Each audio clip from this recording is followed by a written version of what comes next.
2024 में मीशो ने 180 मिलियन से ज्यादा एनुअल ट्रांजैक्टिंग यूजर्स क्रॉस कर लिए। ये नंबर इंडिया के कई बड़े ई कॉमर्स प्लेटफॉर्म से भी ज्यादा था। लेकिन सबसे शॉकिंग बात ये नहीं है। शॉकिंग बात ये है कि एक टाइम पर इन्वेस्टर्स ने इस स्टार्टअप को रिजेक्ट कर दिया था। कस्टमर्स इसके प्लेटफॉर्म पर आना ही नहीं चाहते थे और फाउंडर्स को समझ ही नहीं आ रहा था कि बिजनेस ग्रो क्यों नहीं हो रहा। लेकिन फिर उन्होंने एक ऐसी चीज नोटिस की जो हर इंडियन रोज करता था, लेकिन किसी ने उसमें बिजनेस अपॉर्चुनिटी नहीं देखी थी। और वही ऑब्जर्वेशन मीशो को बिलियन डॉलर कंपनी बना गई। आज की वीडियो में हम जानेंगे कैसे एक फेल स्टार्टअप ने अमेजन और फ्लिपकार्ट को उनके ही गेम में चैलेंज कर दिया और कैसे मीशो ने उन लोगों को ऑनलाइन शॉपिंग करवाई जिन्हें अमेजन कभी समझ ही नहीं पाया।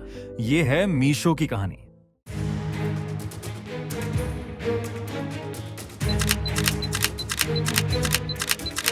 चैप्टर 1, सब कुछ एक फेलियर से शुरू हुआ। साल था 2015।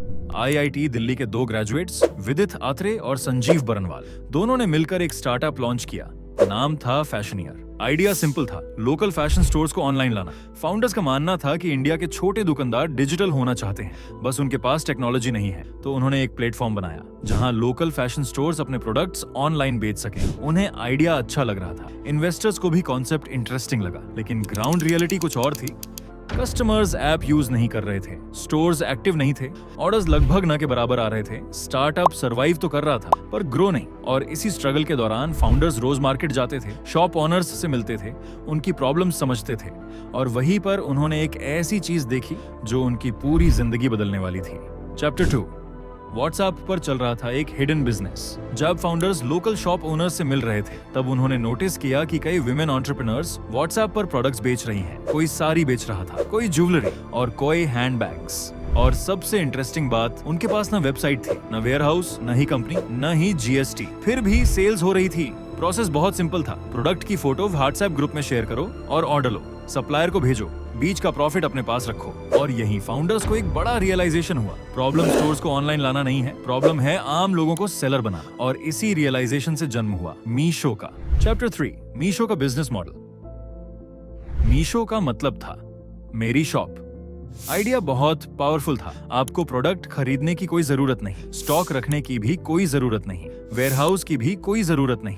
बस ऐप खोलो, जो चाहिए वो प्रोडक्ट सिलेक्ट करो, उसे व्हाट्सएप पर शेयर करो, अपना मार्जिन ऐड करो और उसे सेल कर दो।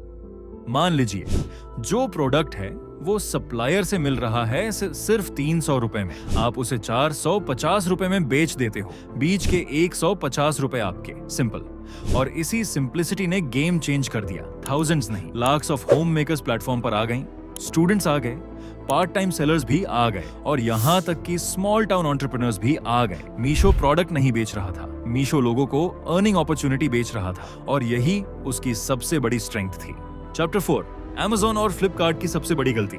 अब सवाल ये है, आखिर अमेजन और फ्लिपकार्ट ये सब चीजें वो क्यों नहीं कर पाए? आंसर सिंपल है, उनका फोकस कस्टमर था और मीशो का फोकस सेलर्स पर था। अमेजन चाहता था कि लोग शॉपिंग करें और मीशो चाहता था कि लोग बिजनेस करें। और जब आप किसी को अर्निंग का मौका देते हो तो वह खुद कस्टमर भी लेकर आता है। यही नेटवर्क इफेक्ट था।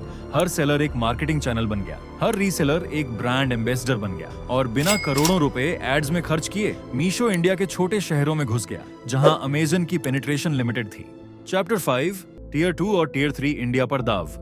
इंडिया सिर्फ मुंबई, दिल्ली और बैंगलोर नहीं है। इंडिया का असली मार्केट कानपुर, लखनऊ, पटना, इंदौर, गोरखपुर जैसे सिटीज हैं और यहाँ शॉपिंग डिसीजंस अमेजॉन रिव्यूज देखकर नहीं होते। यहाँ शॉपिंग ट्रस्ट पर होती है। अगर आपकी कजन रिकमेंड करे, अगर पड़ोस वाली आंटी रिकमेंड करे तो कन्वर्जन चांस बहुत ज्यादा होता है। मीशो ने इसी साइकोलॉजी को समझा और सोशल कॉमर्स को मास स्केल पर ले गया। मीशो की कहानी हमें एक इम्पोर्टेंट लेसन देती है। बड़ी कंपनीज वहां अपॉर्चुनिटीज ढूंढती हैं जहां सबकी नजर होती है, लेकिन मीशो ने वहां बिजनेस बनाया जहां किसी की नजर ही नहीं थी। अमेजॉन कन्वीनियंस बेच रहा था, फ्लिपकार्ट सिलेक्शन बेच रहा था और मीशो ने लाखों लोगों को अर्निंग का मौका दिया। इस स्ट्रेटजी ने एक फेल स्टार्टअप को इंडिया के सबसे बड़े ई कॉमर्स प्लेयर्स में ला खड़ा किया। अब देखना ये है, क्या मीशो अपनी ग्रोथ को सस्टेनेबल प्रॉफिट्स में बदल पाएगा? यही उसके फ्यूचर का सबसे बड़ा टेस्ट होगा और शायद इसी सवाल का जवाब तय करेगा कि मीशो इंडिया का अगला ई कॉमर्स जायंट बनेगा या नहीं।